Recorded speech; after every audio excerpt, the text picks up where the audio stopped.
Welcome to Liana series of episodes. Today we have the pleasure to host Nessan. Nessan has been a lecturer on international politics for more than 10 years in Toulouse. He had the pleasure and the privilege to train more than 2,000 students who taught him as much as he taught them. Love and desire to discover a new culture led him to the Maple Country, where he undertook postdoctoral research at the University of Ottawa. He currently works around the topic of the blue economy, which is part of a range of international innovations with the mission of limiting as much as possible the disturbances linked to climate change. Nessan, it's an honor to have you. Welcome. Thank you for your kind invitation. First, could you explain to a general audience what's the meaning of the blue economy? Yes, of course. On March 20, the Intergovernmental Panel on Climate Change, so the IPCC, once again strongly emphasized the urgency of taking actions to limit global warming and subsequent climate change. Without significant and decisive measures, humanity is heading for disaster. So among the range of innovative solutions identified at the international level to limit as much as possible these disturbances, there is the blue economy. So there is no univocal definition of the concept of the blue economy, and the World Bank defines it as the sustainable exploitation of resources in the oceans for economic growth, improved livelihoods, job creation, and preservation of the health of ocean ecosystems. It involves a series of economic activities such as fishing, aquaculture, tourism, transport, shipbuilding, energy, and all the sectors of the underwater mining sector. Thank you. And what's the point of your research in this specific context? So I am studying if this concept designed to preserve water resources and to produce wealth from those resources is suitable with sustainability. And as part of my postdoctoral research, I am studying and comparing the Pan-African and the Pan-Canadian strategies, knowing that the African Union completed its strategies in 2019, and Canada is currently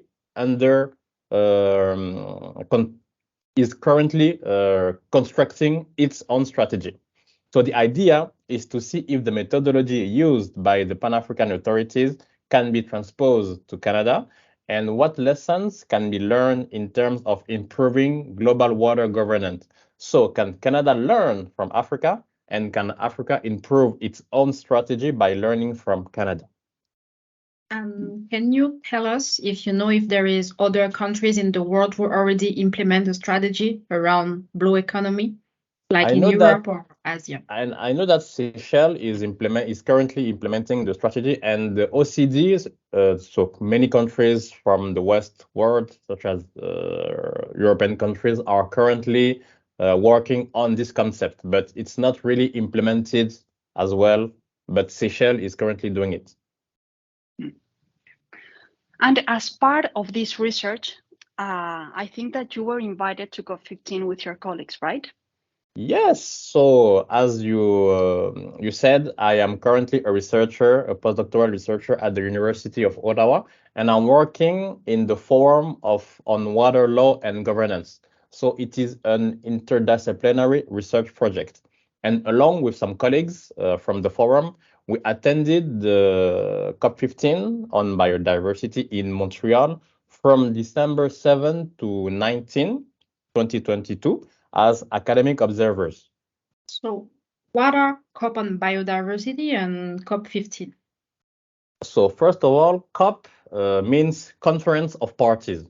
And COP on biodiversity aims to focus on nature protection and the means, including financial, to be deployed to preserve biodiversity, which is declining worldwide at an alarming rate.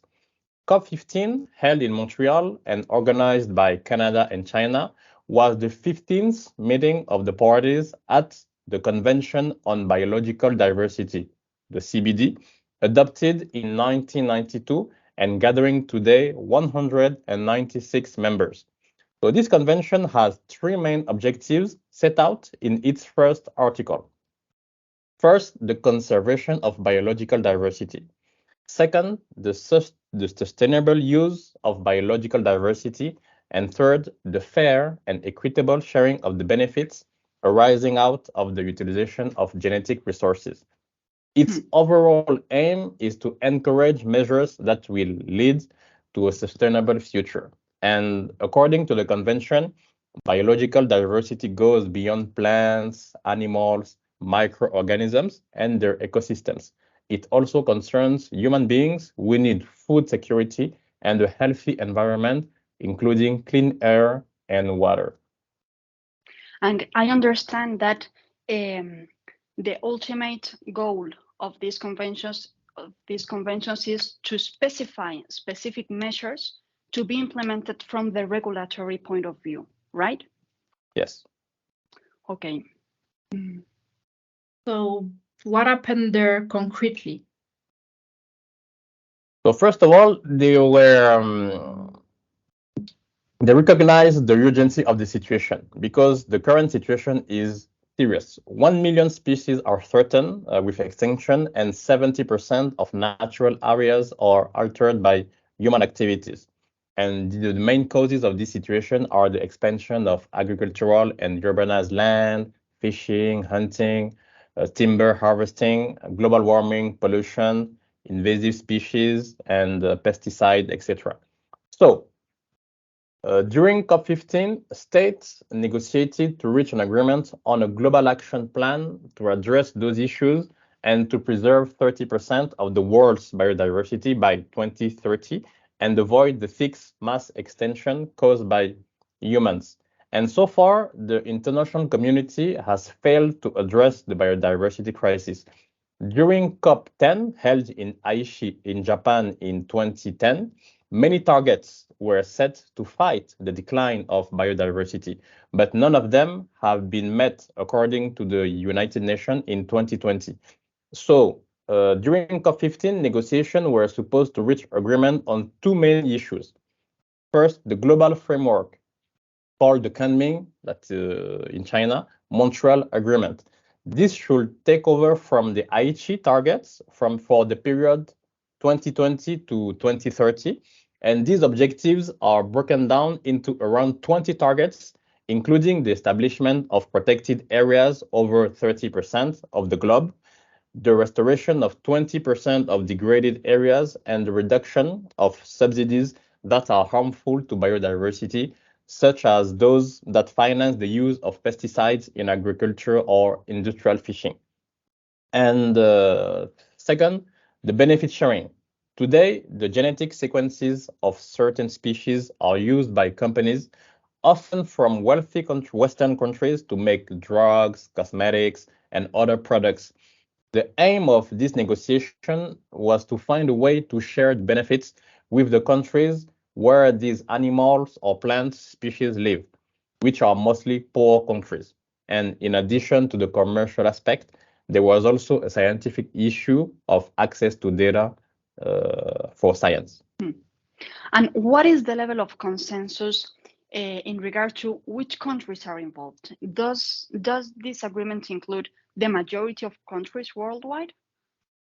Yes, in the world we have almost 200 countries, and in the UN we have 193 countries actually, but the CBD gathered 196 countries and organizations such as the European Union and so on. So there is a large consensus on the urge to protect biodiversity, but there are different point of views on how we can achieve that. Can you? And there are many interests at stake. So all countries are not okay on the way to do things, but they all agree on that we need to protect biodiversity from decline. Go for it, Sara. Okay, and what happens when this? I mean, it's completely normal that an agreement is hard to get because every country has its interests.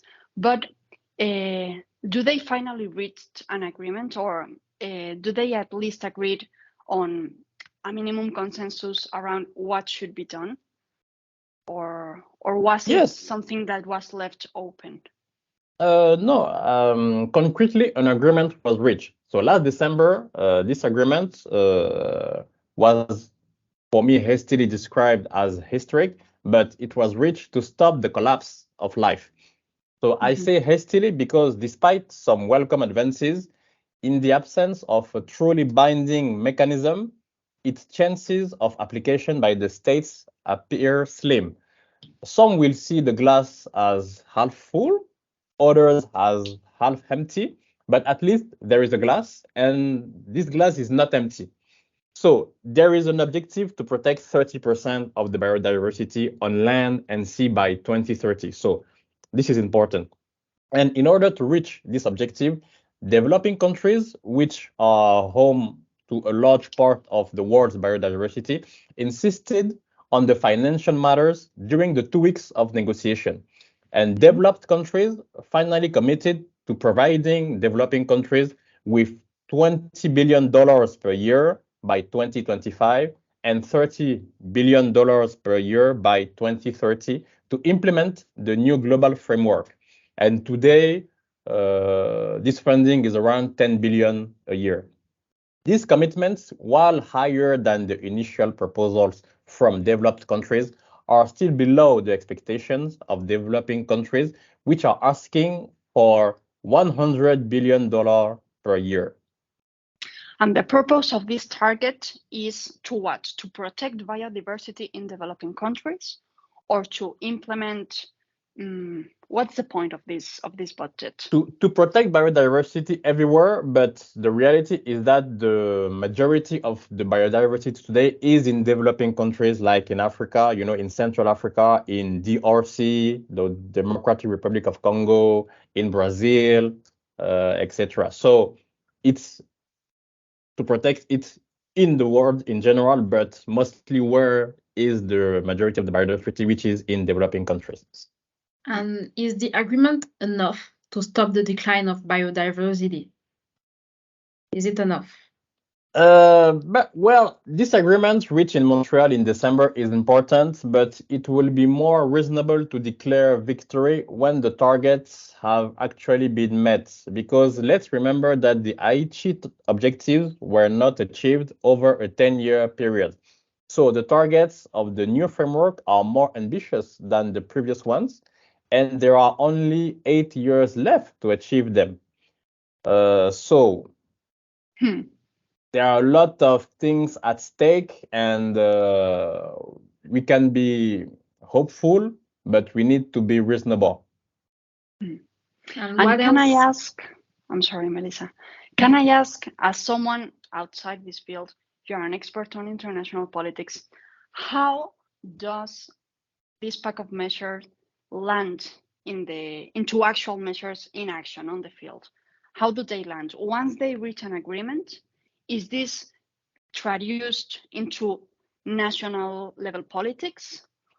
And every country decides how to interpret that international agreement. Is that right? Yes, because there is every country is sovereign, so they have their national sovereignty. So they are free to implement it as they want. But when they sign the agreement, they agree to at least try to respect it. So they need to preserve 30% of the biodiversity in their countries by 2030. So you have the international agreement, and they have to implement it in their countries by taking national actions, national measures to achieve those goals, such as creating new protected areas, for instance, on land and on seas, etc. And is there a consensus around how to measure those metrics? I mean, when we say preserving 30% of biodiversity, how do you measure that? Do all countries measure it in the same way, with the same criteria, with the same procedure, following the same metrics? Or every country decides, okay, for me, 30% is in regard to the amount of animals, or the amount of species, or the volume of the species? Is there a consensus around how to measure this? That's a really great question. Actually, during the negotiation, one of the main point of disagreement was the numerical targets, because many countries were opposed to numerical targets because these negotiations were threatening important financial interest on agricultural and food business, mostly. So no, they don't. They don't all agree on how to measure it, and it's an issue. It's a real issue, and every country can interpret it as he wants. So yes, it's an issue. It's a real issue.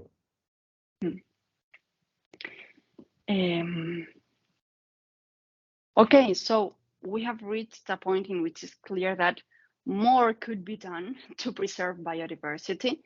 Can you think of any measures about what else could concretely be done to achieve that?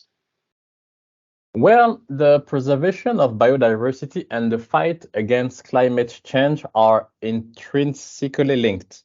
So it's imperative that as citizens, we collectively rethink our relationship to consumption, materialism, and to living beings and act accordingly. Each individual has to make his part. We can't only rely on our governments to address those issues. We must change our ways of living and respect the nature that allow us to live. And I think that your audience could be part of that, because they need to, in my opinion, think carefully before buying goods. Do I really need this new t-shirt? Do I really need these new pants? Do I really need this electronical device? And if I need it, could I find it secondhand? And every single individual can, at his or her scale, try to be part of the change this world needs. And according to a French proverb, small streams makes big rivers. So with the strength of numbers, we can promote real change. You. Okay, I think we have covered all the topics that we wanted to discuss with you. So thank you very much, Nessan. It has been an honor having you on board with us. To my personal point of view, this is a very interesting topic as someone outside this field.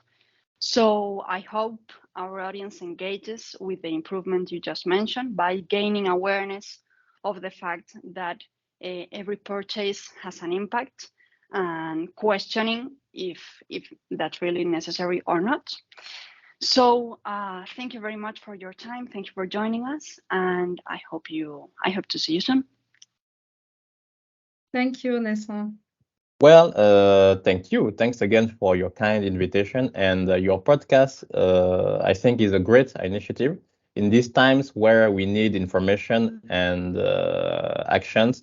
So thank you for that initiative, and I wish you all the best. Thank you very much. Thank you so much.